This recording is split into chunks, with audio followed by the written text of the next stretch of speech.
Saudara-saudara pendengar yang kami kasihi dimanapun Anda berada, Anda kembali bersama kami dalam acara Telaga Tegur Sapa Gembala Keluarga. Saya Gunawan Santoso dari Lembaga Bina Keluarga Kristen akan berbincang-bincang dengan Bapak Pendeta Dr. Paul Gunadi. Beliau adalah seorang pakar dalam bidang konseling dan kami akan memperbincangkan tentang peran orang tua dalam keselamatan anak. Kami percaya acara ini pasti bermanfaat bagi kita sekalian. Dan dari studio kami mengucapkan selamat mengikuti.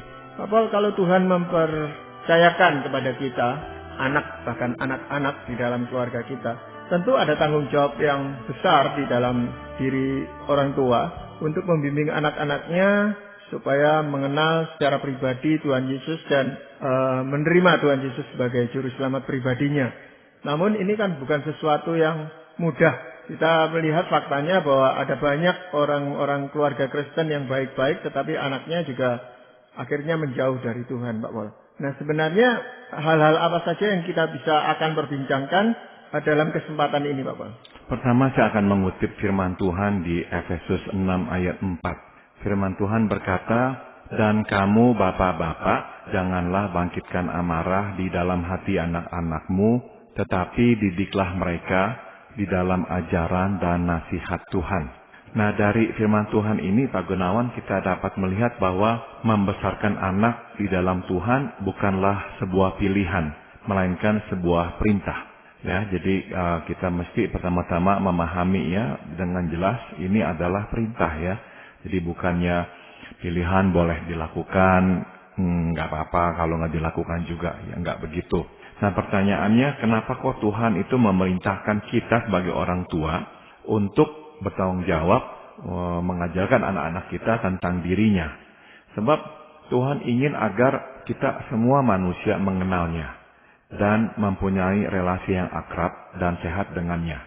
Nah, terlebih dari itu, Tuhan ingin agar manusia kembali menjadi umatnya dalam pengertian hidup dalam rahmat dan kehendaknya yang sempurna. Nah, di dalam bingkai inilah barulah kita dapat mengerti mengapa Tuhan memberi perintah itu kepada kita para orang tua. Ia rindu anak-anak kita mengenalnya dan mempunyai relasi dengannya serta menjadi umatnya. Jadi Tuhan memakai kita orang tua untuk mengenalkan siapakah dirinya kepada anak-anak kita supaya mereka pun pada akhirnya berkesempatan untuk juga menjadi umat Tuhan. Yang menarik di sini adalah perintah ini ditujukan kepada bapak-bapak, Bapak ya, dikatakan dan kamu bapak-bapak. Di lingkungan kita seringkali pendidikan rohani ini di rumah dilakukan oleh ibu atau bahkan ada orang tua yang menyerahkan pendidikan rohani ini kepada guru sekolah minggu atau pengasuh remaja atau guru agama di sekolah. Nah, ini bagaimana, Bapak? Ya, saya kira kita nggak bisa menyangkal fakta ini, Pak Gunawan, bahwa kebanyakan kita ini para bapak ya menganggap bahwa urusan-urusan anak ya adalah urusan istri kita di rumah. Sedangkan tugas kita adalah tugas untuk mencari uang di luar. Tapi ya ini bukanlah sebuah sikap yang betul, sebab jelas memang tadi Pak Gunawan sudah katakan firman Tuhan meminta bapak-bapak untuk melakukan tugas mendidik anak di dalam Tuhan ini. Kenapa kok bukannya kepada para ibu? Ya, saya hanya bisa simpulkan karena memang ya Tuhan menginginkan bapak-bapak terlibat di dalam proses mendidik anak-anaknya. Kenapa kok Tuhan nggak sebut-sebut para ibu? Ya, saya yakin karena memang kebanyakan ibu sudah melakukannya secara alamiah. Karena ibu-ibu itu cenderung dekat dengan anak dan mengajarkan anak. Nah, bapak-bapak lah yang memang kurang ya. Dan memang di alam ayat ini firman Tuhan langsung memang yang pertama-tama menegur ya para bapak yang cenderung dengan perkataan atau perbuatannya menyakitkan hati anak dan akhirnya membuat anak menyimpan kepahitan terhadap dirinya. Jadi Tuhan meminta jangan melakukan itu lagi. Nah, yang seharusnya kamu lakukan adalah membesarkan anak-anakmu di dalam nasihat Tuhan. Jadi seolah-olah ya Tuhan mengatakan, oke, berhenti melakukan yang negatif atau yang buruk. Nah, lakukanlah hal yang baik atau hal yang positif yang Tuhan kehendaki. Dan inilah yang Tuhan kehendaki. Ya, sebenarnya hal-hal apa saja yang bisa diajarkan kepada anak sedini mungkin, Pak Paul? Ada dua, Pak Gunawan, yang bisa ya kita lakukan, yaitu mengajarkan anak dalam pengertian menginformasikan tentang Tuhan. Nah, ini nih jadinya aspek pengetahuan di dalam mendidik anak. Dan yang kedua, kita juga mesti membagikan aspek pengalaman, yakni hidup bersama Tuhan. Coba saya mulai dengan aspek yang pertama, yaitu aspek pengetahuan, yakni mengajarkan kepada anak tentang Tuhan. Ada beberapa hal yang bisa kita ajarkan kepada anak. Yang pertama ya, yaitu kita mesti mengajarkan kepada anak tentang siapakah Tuhan yang kita percaya, sebagaimana diwahyukan di dalam Alkitab. Nah, Tuhan adalah Allah yang menciptakan alam semesta beserta isinya, termasuk kita manusia. Dan Dia ada dalam bentuk roh, dan sudah selalu ada sejak dulu kala, dan akan ada sampai selama-lamanya. Dengan kata lain, Dia adalah Allah yang kekal. Dia juga adalah Allah yang berkuasa penuh atas segala yang terjadi dalam hidup ini, serta sanggup melakukan segalanya. Singkat kata, kekuasaannya tidak terbatas. Nah, ini adalah beberapa hal yang secara berkala kita ajarkan kepada anak-anak, sehingga mereka mengerti siapakah Allah yang mereka sembah itu. Ya, kalau kita menceritakan tentang Allah kepada anak, itu kan sesuatu yang abstrak buat mereka, Pak Paul ya. Buat kita mungkin jelas, tetapi buat anak-anak ini sesuatu yang sulit dipahami. Mereka tidak melihat, mereka tidak pernah ketemu dan tidak pernah diperlihatkan gambarnya dan sebagainya. Bagaimana kita sebagai orang tua menghadapi hal ini, Pak Paul?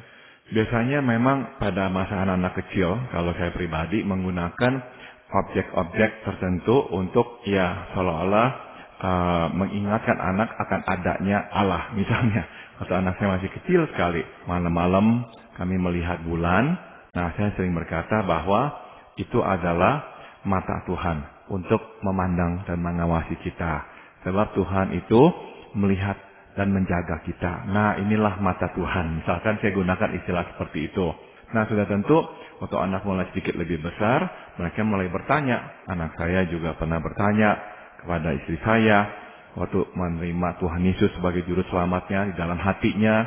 Nah, dia bertanya, sekarang di mana Tuhan? Kok dia nggak melihatnya? Tadi disuruh masuk ke hati. Nah, kami katakan, ya kamu nggak bisa melihatnya, tapi dia ada dan dia sudah masuk ke dalam hatimu. Nah, jadi hal-hal seperti gitu memang anak-anak akan tanyakan, ya kita mencoba menjawabnya pada level pengertian dia. Ya, kadang-kadang pertanyaan-pertanyaan anak ini, Pak Paul, itu yang menyudutkan orang tua. Dan orang tua kehilangan kata-kata untuk bisa menjawab pertanyaan anak yang cukup kritis itu, Pak Paul. Ya, nanti kita akan membahas hal ini juga, Pak Gunawan, secara lebih spesifik. Namun ya secara sekilas yang bisa saya katakan adalah pada masa anak-anak kecil, kita ya kita teruskan ya dalam hal menceritakan kepada anak tentang siapakah Allah itu. Nah, nanti memang dia akan bertanya dan kita jawab seperti tadi yang saya sudah berikan contoh.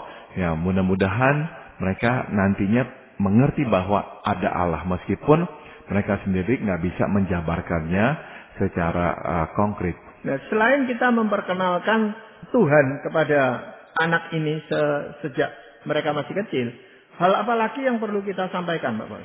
Kita juga mesti mengajarkan kepada anak apakah yang telah diperbuat Tuhan di dalam hidup ini. Jadi bukan saja tentang siapakah Tuhan, tapi juga apa yang telah diperbuatnya ya dalam hidup ini.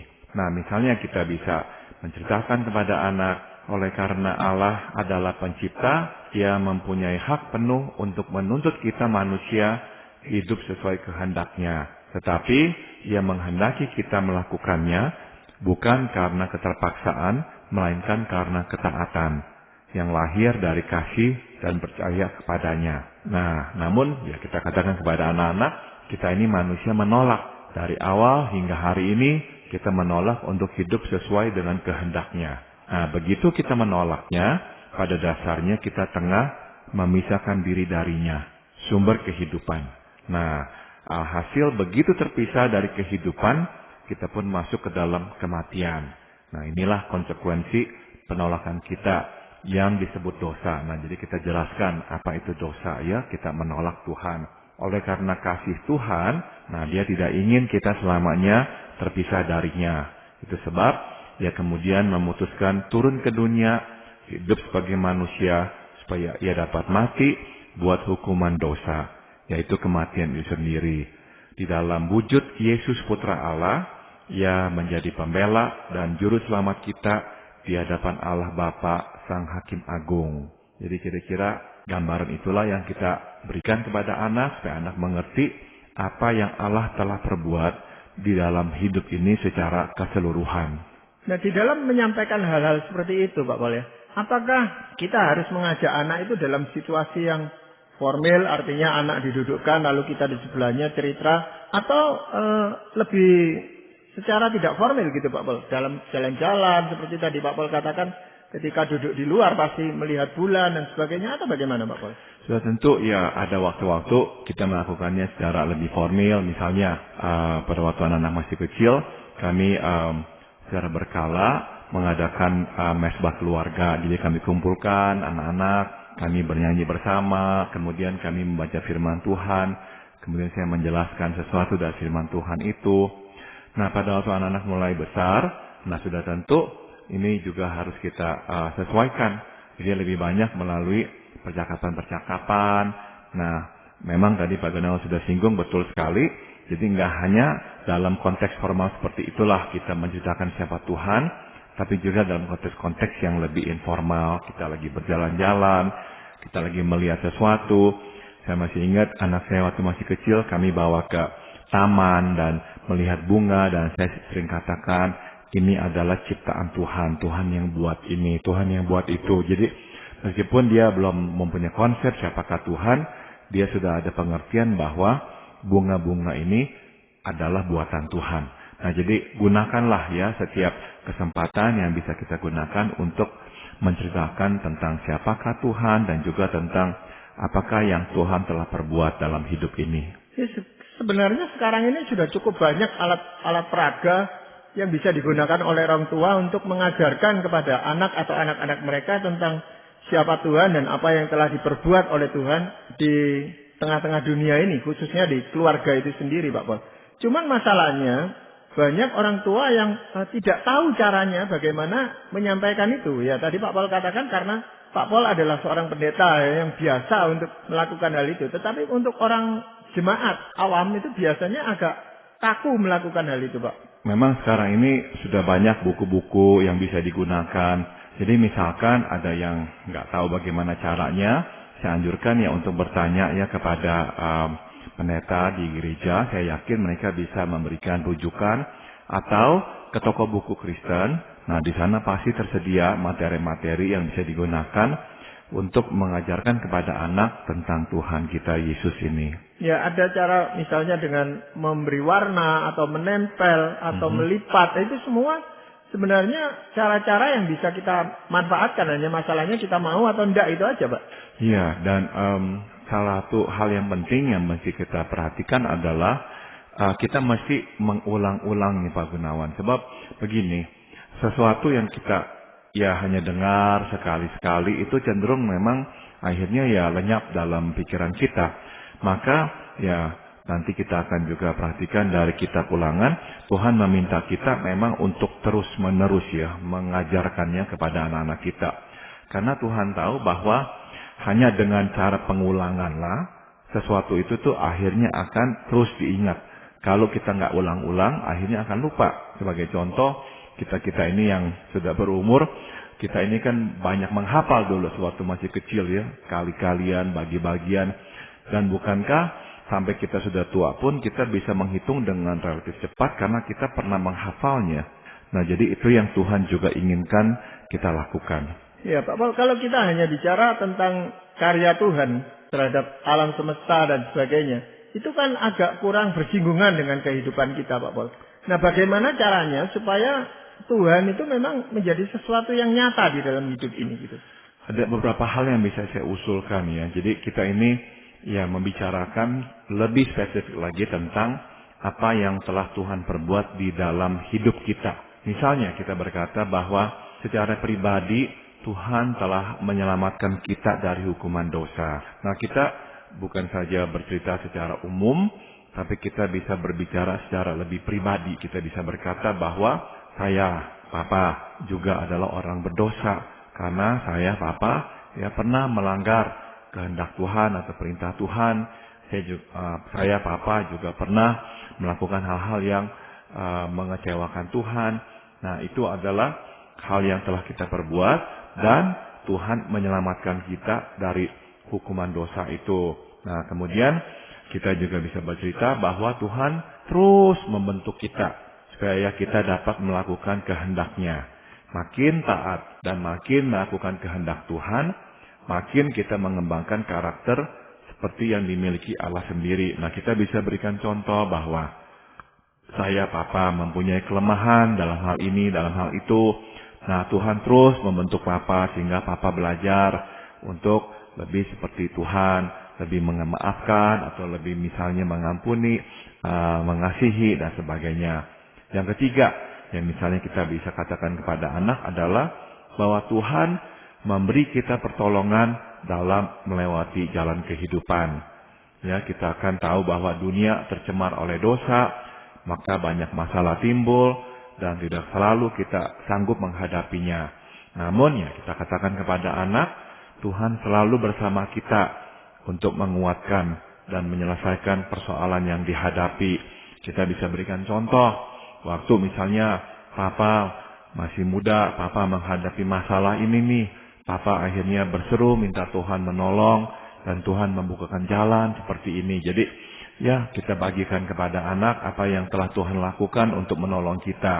Nah, yang terakhir, kita bisa berkata kepada anak, Tuhan itu memakai kita untuk menjadi dutanya di dunia. Yaitu mencerminkan dan membagikan kasih-Nya kepada sesama kita manusia supaya mereka pun dapat mengenalnya serta menerima pengampunan dosa darinya. Jadi kita bisa berikan contoh apa yang misalkan orang telah perbuat kepada kita dan kita itu tergerak akhirnya mau mengetahui kenapa kok orang itu begitu baik mengasihi kita. Akhirnya kita tahu bahwa dia melakukannya karena dia adalah seorang Kristen yang mengasihi Tuhan. Nah, kita jadinya tersentuh dan kita berkata, oh, saya juga mau mengenal siapakah Tuhanmu itu. Nah, jadi kita katakan kepada anak, inilah yang Tuhan sudah lakukan dalam hidup kita, dalam hidup Papa dan Mama. Nah, lewat contoh-contoh yang konkret itu, anak-anak juga akan lebih mengenal Tuhan dalam hal perbuatan-perbuatannya yang secara nyata itu. Iya, untuk aspek pengetahuan ini Pak Pol, seringkali memang kurang diperhatikan oleh orang tua. Orang tua lebih memperhatikan pelajaran anak di mata pelajaran yang lain ketimbang memperhatikan pengetahuan tentang Allah. Dan hal ini seringkali terasa agak timpang Pak Pol. Jarang orang tua yang mau memperhatikan misalnya nilai agama pelajaran anaknya atau pengetahuan anaknya tentang ya Tuhan tadi seperti itu. Dengan umpan balik menanyakan kembali itu pun jarang dilakukan Pak Pol. Sehingga ya dari segi pengetahuan ini kurang sekali. Dan seringkali ini disebabkan kalau kita sebagai orang tua memang kurang juga pengetahuan kita tentang Allah itu gitu Pak Pol. Maka ya sudah tentu ini adalah sebuah dorongan juga buat kita Pak Gunawannya sebagai ayah ibu. Kita pun mesti memang ya mempunyai keinginan untuk memperdalam pengetahuan kita yang akan Alkitab, akan Tuhan dan sebagainya supaya kita juga bisa menyampaikannya kepada anak-anak kita. Namun ya kita tetap ya harus ingat bahwa kita mesti menyampaikannya sejelas dan sekonkret mungkin karena anak-anak ya mungkin sekali nggak bisa mengerti istilah-istilah rohani atau yang terlalu berbau teknis. Ya, sebenarnya memberikan Alkitab untuk anak pada saat ulang tahun atau apa sebagai hadiah itu juga menjadi sesuatu cara yang bisa menolong kita untuk menjelaskan dari aspek pengetahuan ini tentang Tuhan kepada anak itu Pak Pol. Betul, ya bisa kita berikan Alkitab atau kita bisa berikan buku-buku yang memang ya berisikan cerita tentang Tuhan ataupun buku-buku rohani yang lainnya. Ya, tapi kalau kita hanya mementingkan dari segi pengetahuan aja Pak Pol, apakah itu cukup berdampak dalam diri anak Pak Pol? Nah, aspek pengetahuan penting ya supaya anak-anak nanti secara rasional, secara intelektual bisa mengenal siapakah Tuhan itu. Karena data tersebut akan tersimpan nanti dalam memorinya. Namun itu nggak cukup. Kita juga mesti membagikan aspek pengalaman kepada anak. Yaitu memperlihatkan bagaimanakah hidup di dalam Tuhan. Nah, setidaknya ada dua yang bisa kita lakukan, Pak Gunawan. Yang pertama adalah melibatkan Tuhan di dalam kehidupannya. Akan ada banyak kesempatan yang muncul dalam hidupnya di mana kita dapat melibatkan Tuhan di dalamnya. Misalnya nih ya, ketika dia sakit, kita dapat berdoa baginya. Sewaktu ia sedih, kita dapat mengajaknya berdoa. Sewaktu kita sebagai keluarga menghadapi kesulitan, kita pun dapat memintanya berdoa. Nah, dia perlu tahu bahwa kapanpun dan dimanapun dia dapat datang kepada Tuhan. Dan itu dipelajarinya lewat pengalaman langsung. Ya, dia melihat dan bersama-sama dengan kita juga berdoa. Jadi akhirnya lama-kelamaan dia pun terbiasa untuk berdoa dimanapun dan kapanpun. Ya, sebenarnya aspek membagikan pengalaman ini juga tidak mudah gitu Pak Pol ya. Seringkali kita tidak punya cukup bahan untuk membagikan aspek pengalaman kita terhadap anak-anak gitu. Sehingga kita lebih menempuh cara pengetahuan aja. Secara pengetahuan kita isi terus otaknya. Tetapi memang tidak memberikan dampak yang cukup signifikan di sana Pak Pol. Ya, jadi kadang-kadang ya kita ini kenapa kok nggak bisa membagikan pengalaman hidup dengan Tuhan? Sebab kitanya sendiri mungkin ya nggak mempunyai banyak pengalaman seperti itu. Misalkan nih ya, saya baru saja berkunjung ke sebuah gereja dan saya diantar oleh seorang pengurus gereja tersebut. Nah, di dalam perjalanan di mobil, dia selalu bercerita tentang apa yang Tuhan telah perbuat dalam hidupnya. Nah, sudah tentu ya, dia itu bukanlah seorang pendeta, dia seorang awam, tapi dia mempunyai pengalaman hidup dengan Tuhan yang sangat kaya. Sehingga sedikit-sedikit dia bisa melihat ya Tuhan bekerja. Jadi matanya jeli sekali karena dia selalu berdoa dalam setiap situasi kehidupannya. Sehingga dia cepat melihat tangan Tuhan bekerja menolongnya, dan itulah yang dia terus saksikan kepada kami. Ya, selain kita memberikan kesaksian tentang kehidupan kita, untuk aspek pengalaman ini mungkin ada cara yang lain, Pak Pol. Ada banyak perbuatan Tuhan di dalam hidup kita yang dapat kita bagikan kepada anak ya, baik secara langsung ataupun tidak langsung. Nah, seringkali kan Tuhan menolong kita secara ajaib dan membukakan pintu yang tertutup rapat. Nah, semua ini dapat kita saksikan kepadanya. Ada banyak juga mungkin ya kegagalan yang telah kita jalani pula. Nah, tidak selalu kan kita ini dapat melakukan kehendak Tuhan, dan kita mesti datang dan datang lagi memohon pengampunan Tuhan. Nah, bagikanlah pengalaman kegagalan ini supaya anak melihat hidup secara realistik dan tahu dengan pasti bahwa kasih karunia Tuhan melampaui kegagalan kita. Jadi biasakan untuk terbuka ya. Jadi saya juga secara pribadi cerita kepada anak, misalnya karena latar belakang saya dulu SMP, SMA, saya terlibat pornografi, saya ceritakan kepada anak-anak tentang masalah ini. Nah, ternyata efeknya memang ya positif karena waktu mereka pun bergumul, waktu sudah remaja dengan hal-hal seksual, mereka berani bercerita apa adanya kepada kami. Tapi itu memang dimulai karena kami berani untuk terbuka dengan pergumulan kami. Jadi anak-anak melihat ya jelas bahwa hidup sebagai orang Kristen tuh bukanlah hidup yang mulus, yang lancar. Enggak ya, hidup yang realistik, hidup yang juga ya kadang-kadang harus bersentuhan dengan problem. Dan kita melibatkan Tuhan di dalam problem kita. Nah, inilah yang perlu dibagikan kepada anak. Ya, kenapa sebenarnya kita itu lebih mudah bersaksi kepada orang lain yang bukan anggota keluarga kita daripada kita bersaksi kepada anak-anak kita sendiri, Pak Pol? Mungkin nomor satu, kalau kita harus bercerita tentang hal-hal yang pribadi ya, kita ada rasa segan ya. Kita takut mungkin nanti anak nggak menghormati kita lagi. Dan saya kira sebagai ayah dan ibu ya, kita memang ada keinginan menjadi suri tauladan bagi anak-anak kita. Sehingga kita takut kalau kita bercerita hal-hal yang bersifat memalukan atau kegagalan kita takut nanti kita nggak lagi bisa menjadi suri tauladan buat anak-anak kita. Jadi mungkin sekali hal-hal itu tuh yang menyulitkan kita untuk berani terbuka apa adanya di hadapan anak-anak dan menyaksikan kasih karunia Tuhan yang besar itu dalam hidup kita, yang terus menerima kita dan mengampuni kita meski kita telah jatuh dan gagal. Nah, Pak Paul, sekalipun perintah di dalam Efesus itu ditujukan kepada bapak-bapak, tapi saya yakin sekali bahwa peran ibu juga cukup besar di sini. Nah, sebenarnya sejauh mana peran ibu di dalam mendukung kalau bapaknya sudah mau membagikan tentang aspek pengetahuan dan pengalamannya, peran ibu ini seperti apa, Pak Paul? Saya kira ibu bisa terus juga ya melengkapi apa yang bapak sudah lakukan, ya suaminya sudah lakukan, membagikan aspek pengetahuan dan aspek pengalaman itu. Jadi ya ibu juga bisa bercerita apa yang Tuhan telah perbuat dalam hidupnya, bagaimana Tuhan menolongnya, dan apa yang pernah dialaminya waktu dia mengalami persoalan dan sebagainya. Nah, jadi ibu juga bisa mengatakan atau membagikan pengalaman-pengalaman yang sama kepada anak-anak. Nah, karena memang pada umumnya ibu lebih dekat ya dengan anak-anak, maka sudah tentu ibu berkesempatan untuk lebih sering sebetulnya mengajak anak berdoa atau misalnya ya menceritakan hal tertentu tentang Tuhan kepada anak-anak. Nah, jadi gunakanlah semua kesempatan itu. Ya, menanyakan kembali apa yang diterima oleh anak ketika anak menghadiri sekolah minggu atau kebaktian remaja, itu sesuatu hal yang juga bisa menjadi pintu masuk bagi kita untuk mengawali hal ini, Pak Paul.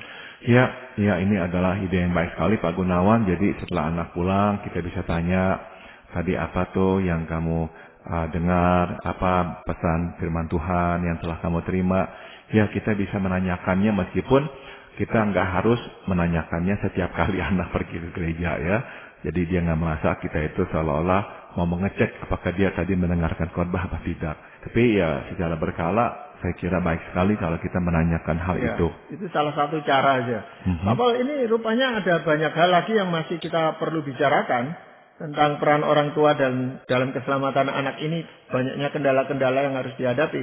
Tapi karena waktu, kita harus mengakhiri dulu bagian yang pertama ini. Dan terima kasih Pak Paul untuk perbincangan ini. Para pendengar sekalian, kami mengucapkan banyak terima kasih. Anda telah mengikuti perbincangan kami dengan Bapak Pendeta Dr. Paul Gunadi dalam acara Telaga.